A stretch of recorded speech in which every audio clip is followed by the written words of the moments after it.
Hey, what's going on guys, it's Angus and today I'm going to give you a review of Edge of Tomorrow.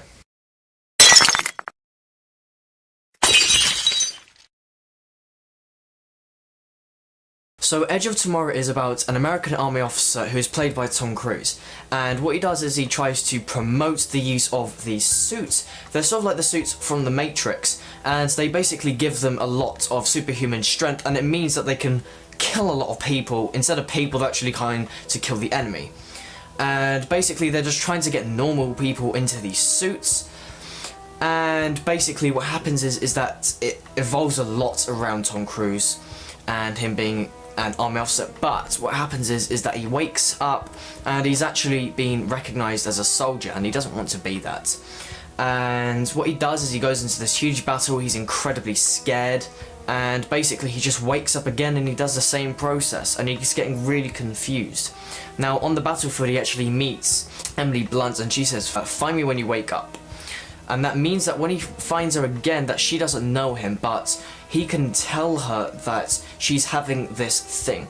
Now this thing is basically there's this alien race called the Mimics, and what they do is they give this person this sort of power to sort of freeze time, so they can sort of mess with the enemy, and in a way it's kind of bad because they can take advantage of it and let the actual other enemy know where they are. If you've seen the trailer, you'll note that it's being about repetitive, and that is exactly what the whole film is evolved around.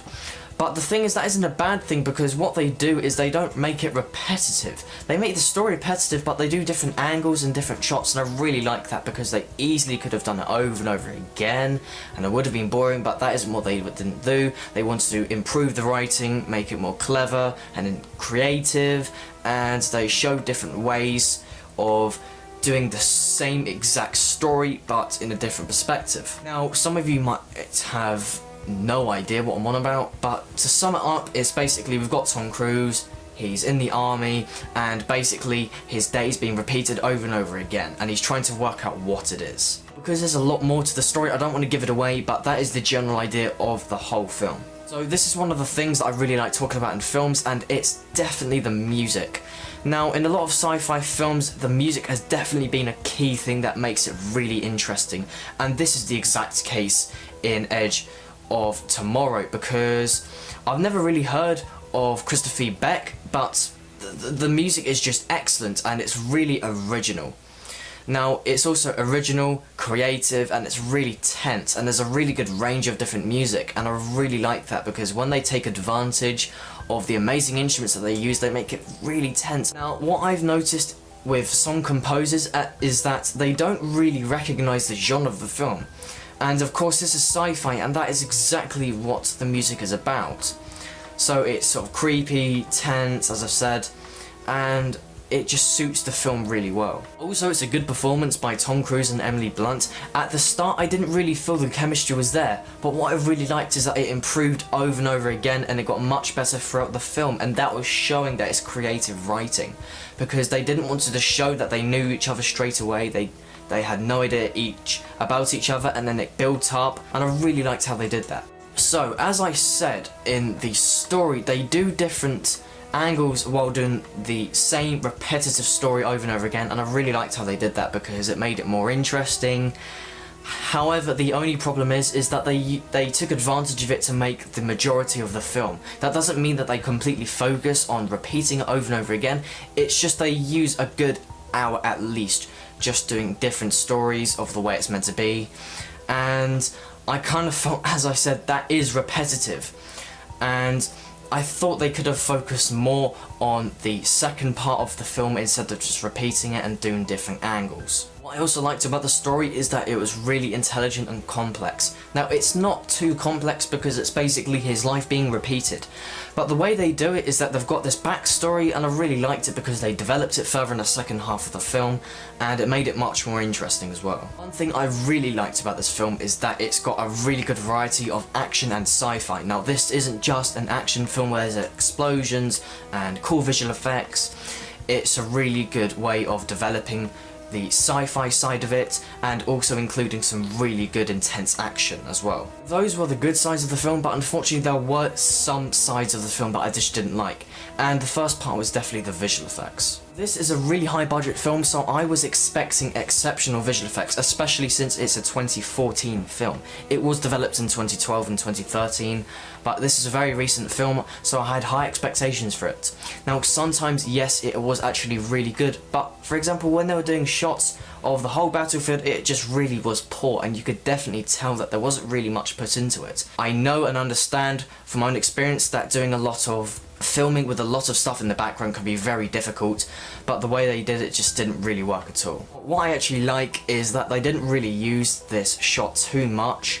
I thought they would have, but they didn't. What they preferred to do is do the individual perspective of it, and I really like that because it made the actual overall visual effects seem much better. And sometimes when there were more shots that were closer up, the visual effects were just much better.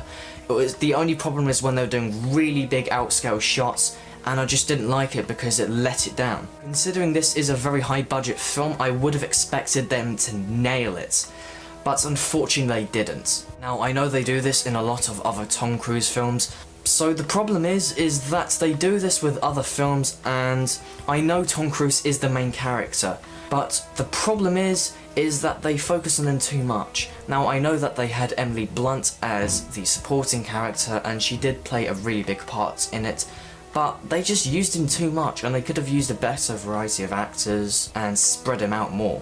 One actor I actually really liked in this film was Brendan Gleeson, and what he does is he plays this army general, and he's actually this really big, chunky bloke, and he's really miserable and sad, and he acts like a complete dick, but he actually acts it and does the job really well, and I really like how they used that in the film. The director in this film is Doug Liman, and I was really excited about this because he's done the 3 Bourne films, and I absolutely loved all of the 3 Bourne films. By the way, I actually thought they were all excellent films. Personal favourite was the first one, The Bourne Identity. But anyway, what he does is he's done a lot of sci-fi films, and he likes using the shaky camera for the cinematography, and I thought he might have overused it a little. He did use shaky cameras and effects a lot in the Bourne films, and it did work very well, but I didn't think it was that effective in Edge of Tomorrow. Doug Liman has actually got a lot of experience. As I said, he's done the Bourne films, and he's also done a lot of sci-fi films like Jumper, and it doesn't mean that he didn't really use it that well, but he's definitely got experience, so he made it well suited to the film, and I thought it at least worked. Overall, I definitely enjoyed Edge of Tomorrow. I liked the performances, I really liked the music, and sometimes the visual effects was really exciting. And also I really liked the story as well, and how they used the cinematography and the repetitiveness of it to make it more appealing and interesting. But the problem is just there's some things like letting down the visual effects and kind of annoying shaky camera, but apart from that I couldn't really find anything else that was bad about it. So this definitely is a good sci-fi film, so I would give it a 7.9 out of 10. Of course, if you like sci-fi films, or you like Tom Cruise or Emily Blunt, then you're definitely gonna like this film. So that is my review of Edge of Tomorrow. Be sure to give it a thumbs up, and thanks for watching. Hey guys, Zengus, and today I'm going to give you a review of X-Men Days of Future Past. So they've showed a lot in the trailer that is repeated, and that's exactly what Days of Future... As I said about the story, it is repetitive, but they do it really well because they do different perspective, and it's... What I was glad about is that they didn't really shit. I know that... Shit. They did use Emily Blunt. Overall, I definitely enjoyed Edge of... Then you're definitely gonna like it. Or if you just like sci-fi and general